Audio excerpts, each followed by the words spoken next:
আসসালামু আলাইকুম। আজকের এই ভিডিওতে আমি আপনাদেরকে মালচিং পদ্ধতি দেখাবো। মালচিং পদ্ধতিটা কি এটা আমি আগে আপনাদেরকে বলে নিই। মালচিং শব্দের আভিধানিক অর্থ হচ্ছে মাটি ঢেকে দেওয়া। তো মালচিং পদ্ধতিতে কিন্তু আপনারা সবজি রোপণ করে বা সবজি চাষ করে খুব ভালো ফলন পেতে পারেন। এটা কিন্তু আধুনিক চাষবাস পদ্ধতির একটা পদ্ধতি। এটা মানে নতুন আসছে সারা বিশ্বময়, এটা কিন্তু খুবই সাড়া ফেলেছে যে মালচিং পদ্ধতিতে। তো মালচিং পদ্ধতির উদ্দেশ্যটাই হচ্ছে যে মাটির আর্দ্রতা ধরে রাখা। মানে আপনার একটা গাছ ভালো হবে এর পূর্ব শর্ত হচ্ছে যে ওই মাটিটা কতটুকু আর্দ্রতা বা পানি ধরে রাখতে পারে। ধরেন কোনো একটা মাটির মধ্যে আপনি পানি দিলেন, পানি দেওয়ার সাথে সাথে সেই পানিটা যদি গড়িয়ে কোথাও পড়ে যায় বা যদি বালু মাটি হয় তাহলে কিন্তু সেই মাটিটা কিন্তু ভিজা থাকে না, পানিটা চলে যায় অন্যত্র। সেক্ষেত্রে কিন্তু আপনার উপরের লেয়ারটা কিন্তু শুকিয়ে যায়। সেই পরিবেশে যদি আপনি কোনো গাছ লাগান, ধরেন বেগুনের চারা লাগান বা মরিচের চারা লাগান, সেই ক্ষেত্রে কিন্তু আপনার পানি সংকট হবে। পানি সংকট হয়ে গাছগুলি কিন্তু মরে যাবে। আর এই মালচিং পদ্ধতিতে যেহেতু আপনার মাটিটা ঢেকে দেওয়া হয়, পানিটা ধরে রাখার একটা সিস্টেম করা হয় একটা বৈজ্ঞানিক পদ্ধতিতে, সেই ক্ষেত্রে কিন্তু আপনার মানে একটা পানি বা একটা স্যাঁতসেঁতে ভাব কিন্তু থাকে। আর আপনার মালচিং পদ্ধতিতে যদি আপনারা ফসল চাষবাস করেন, বিশেষ করে রবি শস্য, আপনার এটা টমেটো চারা হতে পারে, বেগুনের চারা হতে পারে, মরিচের চারা, তারপরে ফুলকপি, বাঁধাকপি, মানে যত ধরনের সবজি জাতীয় আছে, শাক জাতীয় উদ্ভিদগুলিও আপনারা মালচিং পদ্ধতিতে দিতে পারবেন।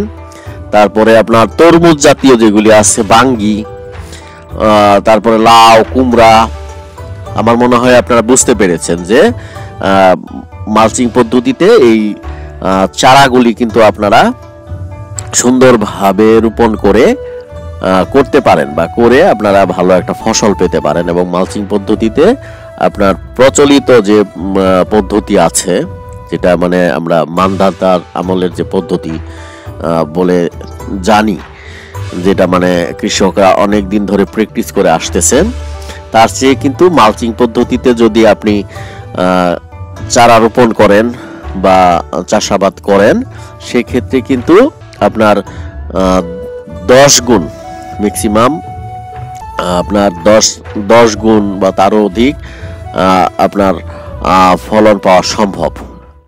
মানে আপনার কিন্তু অল্প জায়গা এবং মালচিং পদ্ধতির আরো একটা সুবিধা কি, আপনার নিড়ানি দিতে হবে না, মানে আগাছা হবে না।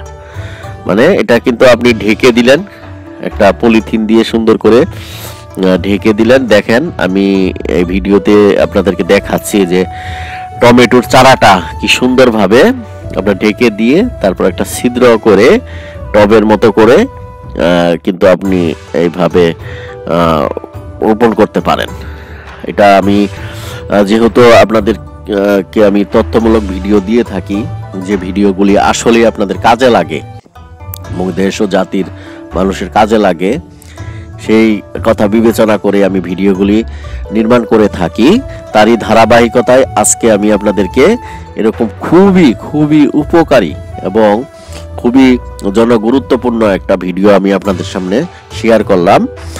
তো এগুলি আমি যেহেতু ঘুরতে পছন্দ করি, খোলা চোখে আমার যেটাই চোখে পড়ে, যেটাই আপনাদেরকে দেখানোর মতো, বা এটা আপনার ইউটিউব বলেন, ফেসবুকে বলেন, এটা মানে ছড়িয়ে দিয়ে আমি মানে একটা নিজেও আত্মতৃপ্তি লাভ করি। তো যারা ভিডিওটি এই পর্যন্ত কন্টিনিউ করেছেন, আমি কিন্তু তাদের কাছে একটা লাইক আশা করতে পারি। আর আপনারা কমেন্ট করেন কার কেমন লাগলো, বা আপনাদের যদি আরো কোনো তথ্য জানা থাকে এই মালচিং পদ্ধতি সম্পর্কে, বা আপনারা হয়তো বা কেউ মালচিং পদ্ধতিতে চাষ করতেছেন আর আমি যে যে ভিডিও চিত্রটা দেখাচ্ছি এর মধ্যে যদি কোনো ডিসক্রিপেন্সি থাকে বা আপনাদেরকে যদি কোনো পরামর্শ থাকে সেটাও আপনারা কমেন্ট বক্সে এসে সুন্দরভাবে কমেন্ট করতে পারেন। অর্থাৎ কমেন্ট বক্সটা হচ্ছে একটা মানে কমিউনিটি গাইডলাইন, মানে এটা ফ্রম দ্য পিপল, মানে পাবলিকের কাছ থেকে একটা গাইডলাইন পাওয়া গেল। তো আপনারা মানে কমেন্ট সেকশনে যে গাইডলাইনগুলি দিবেন এগুলি কিন্তু মানে ভিউয়াররা কিন্তু খেয়াল করে, অনেক সময় খেয়াল করে। তো আপনারাও কিন্তু এই ভিডিওর সঙ্গে কিন্তু সম্পৃক্ত হতে পারলেন এই মহতী উদ্যোগের সঙ্গে। আর এখানে দেখেন আপনার পাশাপাশি বস্তায় কিন্তু আপনারা আদা চাষ করতে পারেন। তারপরে এরকম ব্যাট তৈরি করে, দেখেন এখানে একটা মডেল দেখানো হয়েছে, ব্যাট তৈরি করে আপনারা এই সবজিগুলি উৎপাদন করবেন। এতে করে আপনার পানিটা ধরে রাখা যাবে আর সাইড দিয়ে কিন্তু একটা ড্রেনেজের মতো থাকবে, আপনারা সাইড দিয়ে হেঁটে যেতে পারবেন। তো মানে এটাই জিনিসটা, আর অল্প জায়গার মধ্যে করতে পারতেছেন। দেখেন ছোট একটু বাঁশের মতো করে দিয়ে আপনি এরকম মালচিং পদ্ধতিতে আপনি কিন্তু সুন্দরভাবে চাষাবাদ করতে পারতেছেন।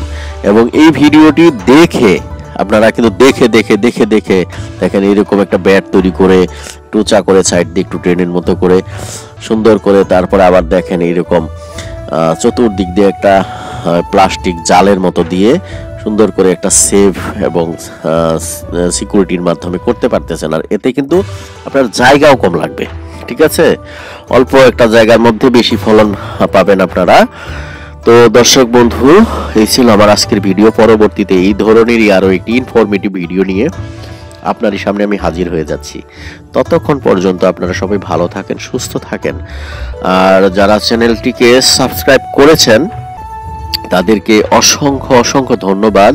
আর যারা এখনো সাবস্ক্রাইব করেন নাই, প্লিজ চ্যানেলটিকে সাবস্ক্রাইব করে পাশে থাকা বেল বাটন অল প্রেস করে দিন, যেন এই চ্যানেল থেকে এই ধরনেরই ভিডিও আপলোড হওয়া মাত্র আপনাদের স্ক্রিনে চলে যায়। আর যারা পেজ থেকে দেখতেছেন পেজটাকে ফলো দিয়ে রাখুন। Thank you for watching. Allah হাফেজ।